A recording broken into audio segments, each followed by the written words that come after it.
Selamat pagi Bapak dan teman-teman. Di sini kami akan mempresentasikan hasil kerja kami dari kelompok 7 tentang informate konsen dan informate refusal di dunia kesehatan Indonesia. 1. Pengertian informate konsen dan informate refusal. Informate konsen terdiri dari dua kata, yaitu informate yang berarti informasi atau keterangan dan konsen yang berarti persetujuan atau memberi izin. Jadi pengertian informate konsen adalah suatu persetujuan yang diberikan setelah mendapat informasi. Dengan demikian informate konsen dapat didefinisikan sebagai pernyataan pasien atau yang sah mewakilinya yang isinya berupa persetujuan atau rencana tindakan kedokteran yang diajukan oleh dokter setelah menerima informasi yang cukup untuk dapat membuat persetujuan atau penolakan.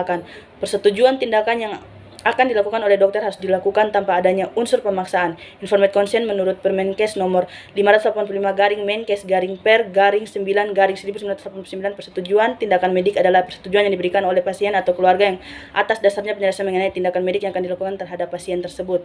Informate refusal atau penolakan pasien atau orang yang sah mewakilinya terhadap rencana tindakan yang diajukan oleh dokter atau dokter gigi setelah mendapat informasi yang benar dan lain cukup untuk dapat membuat penolakan.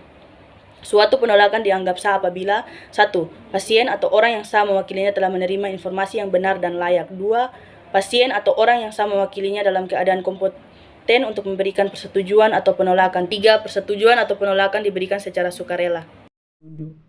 Baik, di sini saya akan menjelaskan sesuai pembahasan kami kelompok 7.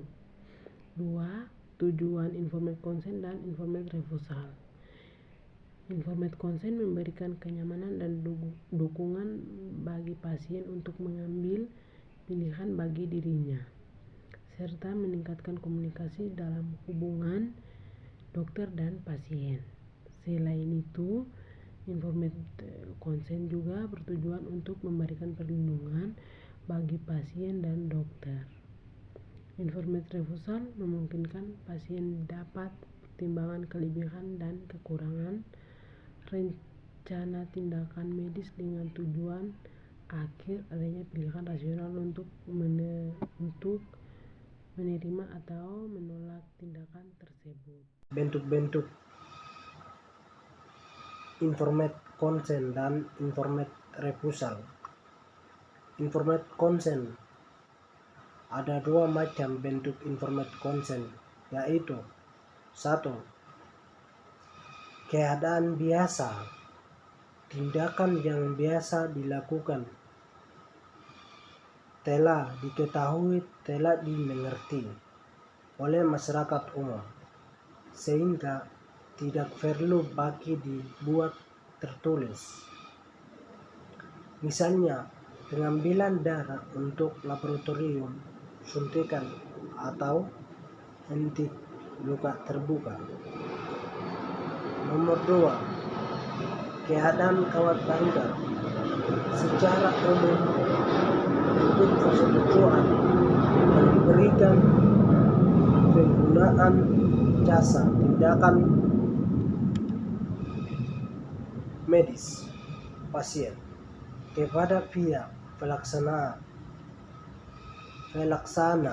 jasa tindakan medis dokter untuk melakukan tindakan medis dapat dibedakan menjadi 3 bentuk, yaitu 1. Persetujuan tertulis.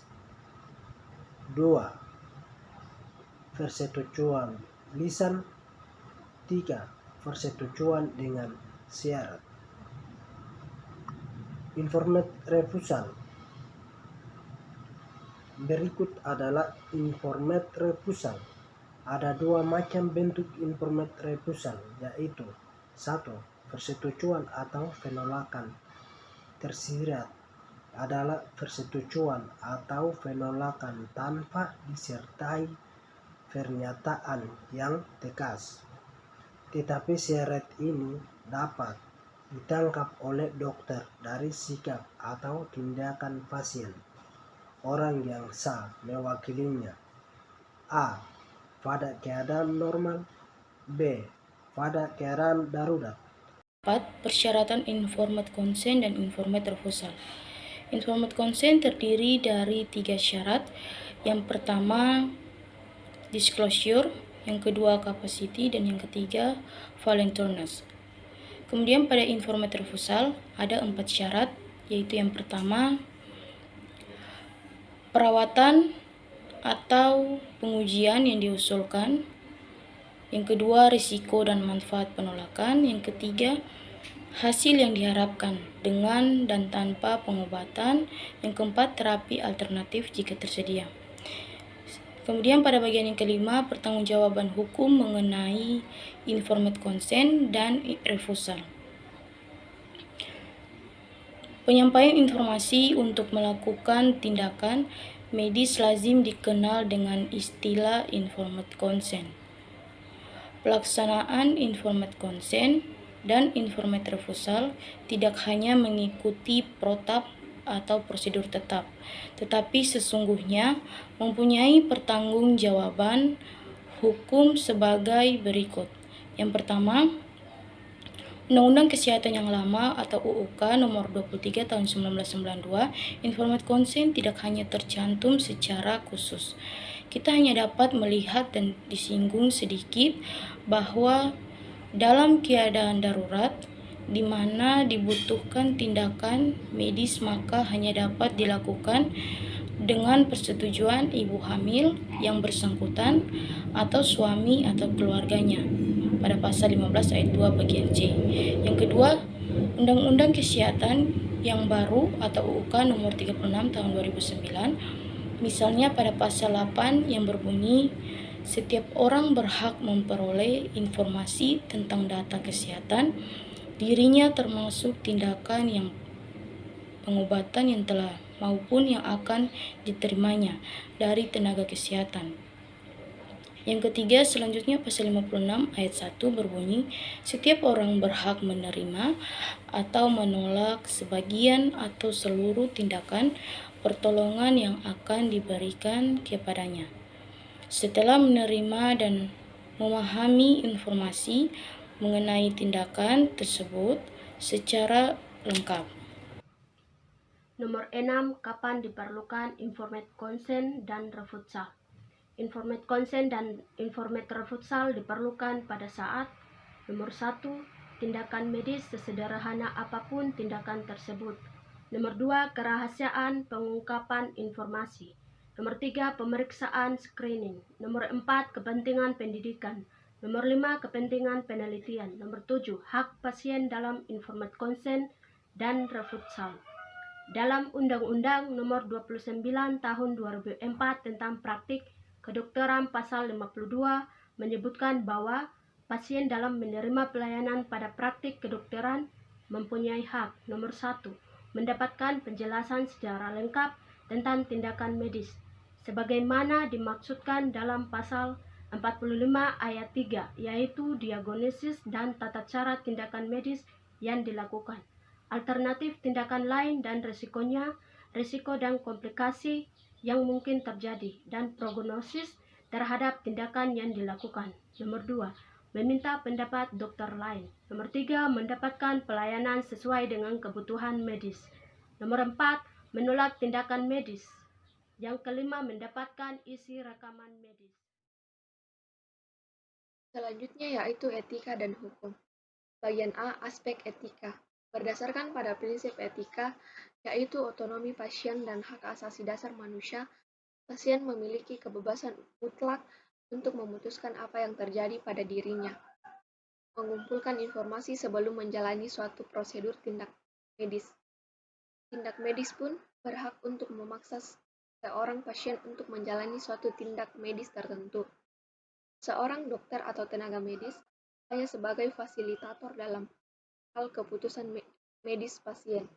Aspek hukum. Di dalam Universal Declaration of Human Rights artikel 19 dan di dalam Undang-Undang Republik Indonesia nomor 39 tahun 1999 tentang hak asasi manusia, bab 2 pasal 14 disebutkan bahwa setiap orang berhak untuk memperoleh informasi.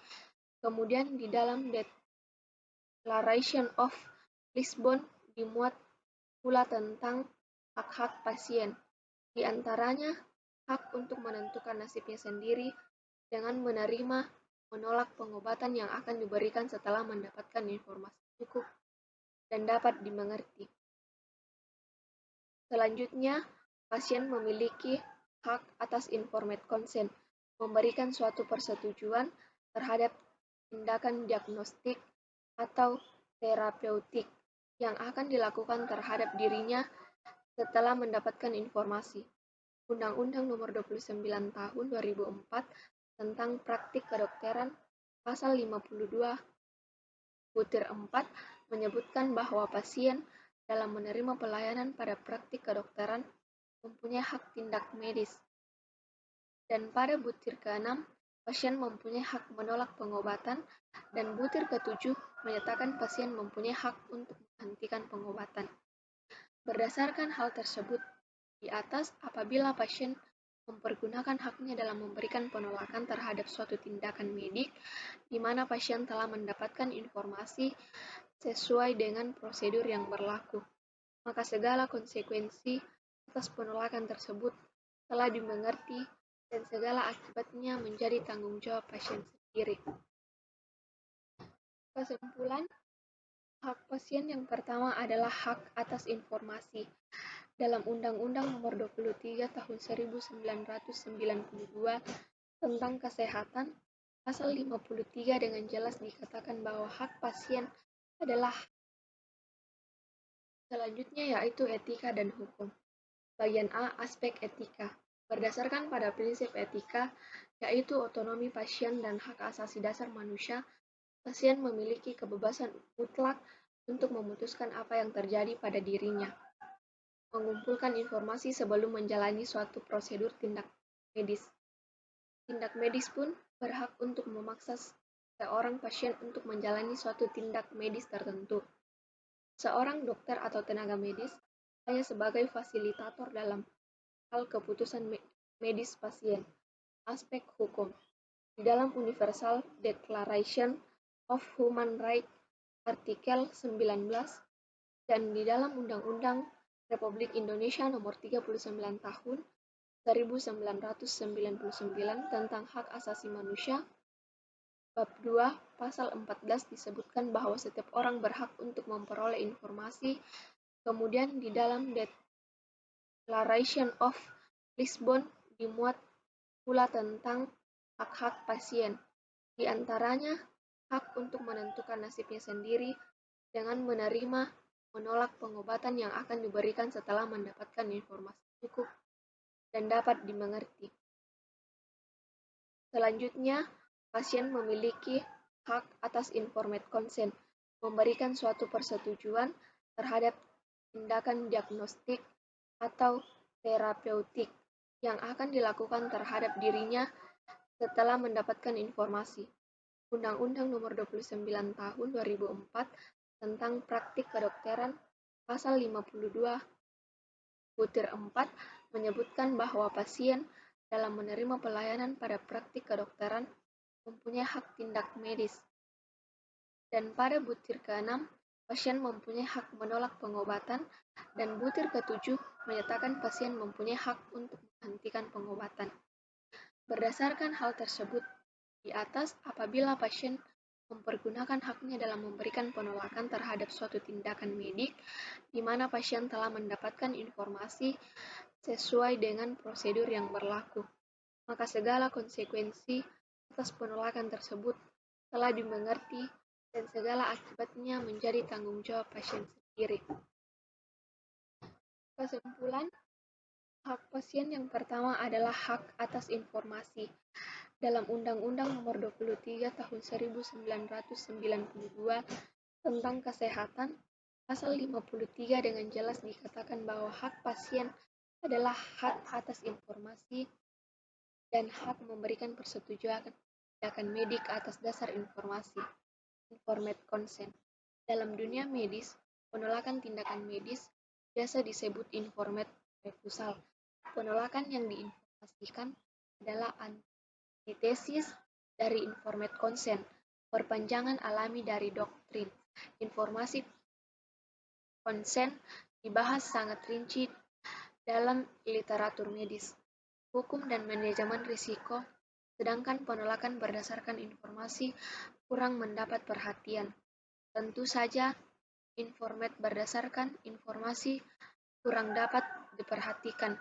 Tentu saja informat konsen sangat penting untuk mengenali otonomi pasien, melindungi status pasien sebagai manusia, dan menyediakan saran untuk pengambilan keputusan yang rasional sambil melindungi penyedia layanan kesehatan dari risiko yang terkait dengan harapan yang tidak selaras.